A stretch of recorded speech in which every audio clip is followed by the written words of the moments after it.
sinasabi ko sa'yo, pampainit lang yan eh. Ang lechon, manok. Suwak na pampaswerteng handa sa pagsalubong sa Year of the Fire Rooster sa paniniwalang ng Chinese. Bukod sa nanunuot na sarap ng manok, aba, may sorpresang sarap pang palaman yan. Kaya Love at Art, ihain nyo na yan sa amin. Malapit lang ba yan? Ay, naku naman, magmamantinati ka pa. Sumakatas ka tas, ano? Akin ang anak, ang Girls and boys! Nako, ito na nga. Grabe yung video na yun. Ay, nakita mo, nakakatakamang itsura. Talaga nga naman. Habang iniihaw yung ating manok. Ano? At syempre mga kapuso, chill lang kayo dyan. Lalo na yung mga kasama natin sa studio. Guys, chill lang kayo. Ang alam ko, may paparating ng manok dyan eh. Diba? Diba?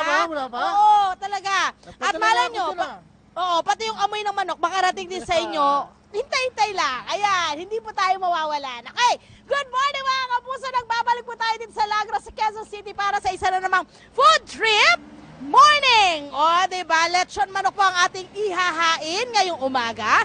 Dahil ang mga manok daw ang bida sa pagpataks ng 2017 art. Yes na kasi ang 2017 ay Year of the Rooster. Kaya swerte ang maghahanda ng manok sa medianoche. Correct! Swerte! Bongga! Actually, tayo mga Pinoy, iniiwasan, yun nga yung gusto kong sabihin kanina, iniiwasan natin maghanda ng manok tuwing medianoche dahil naniniwala tayo na malas daw ito at magiging, dahil daw magiging kahit isang tukaang taon na darating para sa atin. Pero, sa paniniwalang Chinese, swerte daw ito, lalo na ngayong Year of the Rooster dahil sinisimbolo daw nito ang opportunity. Look at that oportunidad, Art. Ang pakpak daw, ang pakpak daw ng manok ay simbolo ng paglipad at hudyat ng pag-usad o pag-akyat ng biyaya. O gusto mo yun? Oo naman. Okay, alam ko na, puro wings na lang ang kukunin. Wings! Ang kukunin ko. Supply. Kaya naman alamin na natin, paano nga ba ginagawa ang lechon manok dito sa restaurant na ating pinuntahan? Sana kasya ko. Kasya! Pumayat na ako. Okay guys, kasama ko ngayon ang may-ari po ng Chicken Mikoy. Ang cute. Chicken Mikoy. Sir Mike Santos, good morning. Hello, good morning. Sir Mike, ano ang sikreto ng inyong manok, inihaw na manok? Meron po tayong 7 secret spices na nilalagay po dito. Authentic Peruvian po ito. Okay, so ang ginagawa natin dyan sa mga spices na yan, anong gagawin po? So si Sir, ano pangalan ni Sir? Sir Dindo Santos. Dindo! Si Sir Dindo po, magkapatid kayo? Kaya naman pala kala ko sino sa inyong dalawa eh. So lahat ito, ipapahid lang po. Yes, ma'am. I-wet wrap po natin. Meron po tayong cumin. Lalagay po natin ng cumin. Meron po powdered na po. Paprika. Ayan. Meron po tayong oregano. At meron po tayong tinadtad na bawang. Kung gusto niyo pong powder, pwede rin po. Powdered bawang. At meron po tayong onion, powdered onion. Kung wala po kayong powdered onion, pwede pong tinadtad na onion. Tapos, may lalagyan po natin ng asin.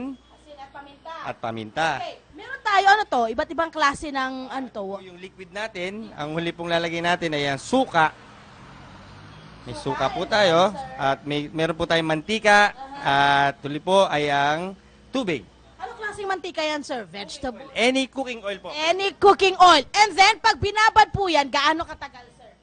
Binababad po natin ito ng 12 hours. Ay, bakit 12 hours? 12 hours para po pasok na pasok ang flavor sa manok. Pero hindi po kailangan po hindi po lalampas ng 24 hours. Within 24 hours, kailangan po lutuin na po yan. Bakit, sir? Ano ang... Meron po yan suka, titigas po ang ating laman ng manok pag hindi po natin niluto. Sa freezer po ba yan o sa chiller? Kailangan chilled po.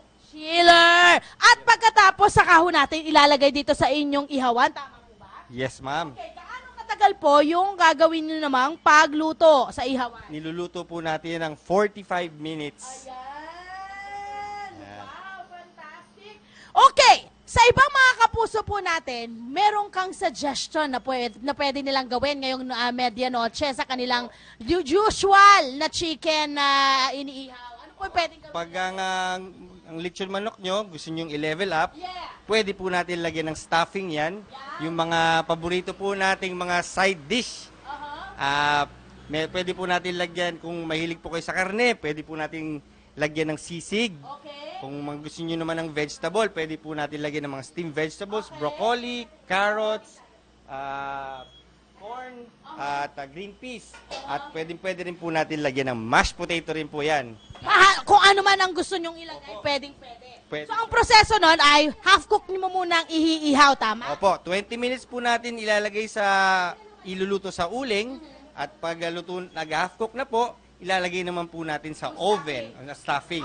Sa oven naman. Ayan, nilalagyan niya ngayon ng sisig. Nako, ang galing. Maraming salamat, Mike, sa mga tip na ibinigay mo sa ating mga kababayan. I'm sure naiisip na rin po nila yung gawin ngayon. Kung hindi man pong pangnegosyo, panghanda po para sa medianoche. At syempre pa, hindi ko palalampasin ang pagkakataon na hindi ko tikman ang kanilang inihaw na manok. Ganito pong paggawa niyan, hindi na yan tinitinidor. Mahirap na yung tinidorin yan. Di ba? Wow! Yum! Hindi maalat. Ang lambot ng karne. Malambot. Po, chinil po natin yan, kaya po lumambot. Ayan! Maraming pong salamat! At yan yung oven na po yan, mga kapuso. Ayan! Tutok lang po kayo sa unang hirit para sa mga iba pang tip kung paano po malelevel up ang inyong inihaw na manok.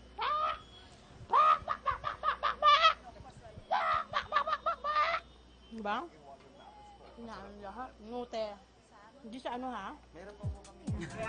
Asan yung sa atin?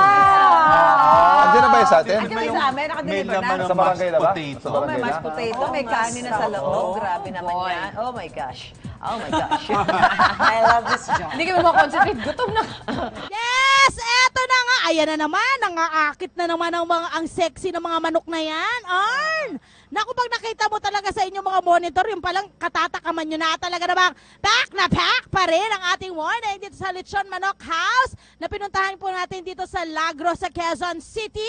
At kanina nga po, ginawa natin yung Lechon Manok stuffed with sisig. Ayan, makikita ho natin ngayon dito. Oo. Nakita mo naman, level up yun, Arn. Sarap kainin ito. Yun lang ang isa sa pwede nyong ilagay. Alam mo, naisip ko, parang pwede rin yung mga usual nating inihahanda pag piyesta, pag binyagan, mga menudo, di ba? Pwede! Di ba? Menudo, kare-kare.